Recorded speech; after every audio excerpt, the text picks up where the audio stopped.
У 40 числу новинах «Руське слово» у рубрики «Тижньовник» пише о активностях Національного совіту Руснацоха дати і інтерв'ю з директором новинсько-видавательної установи «Руське слово» доктором Борисом Vargom.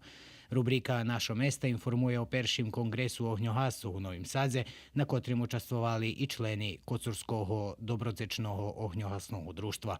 Tu i вістка о законченню роботах на найстаршій хижі у Руськім Керестуре, як і вістки з роботної акції у Коцуре і донації, котру достал інформатичний кабінет основної школи Žarko Zrenjanin у Господінцох. Економія дава звіт з регіонального привредного форуму, котрий отриманий у Новім Садзе, а представя фамілію мудрових з Дюрдьова, котрі правя ріжні металні конструкції.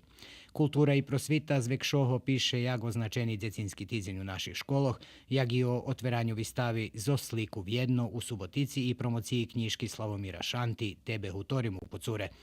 Мозаїк у Росварки дознава о інтересуваннях кантавтора Михайла Рамача з Дюрдьова до рубрика «Людзе, рок і живот». Читачок упознава з Костичову фамілію з Коцура і Єлену Сабадош з Миклошевцох. На тих боках і напис о пририхтуванню бібліотеки у Новосадській парохії. Духовний живот пише о каритасових преподаваннях у Коцуре і Новім Садзе і першій причастці у Новім Вербаше.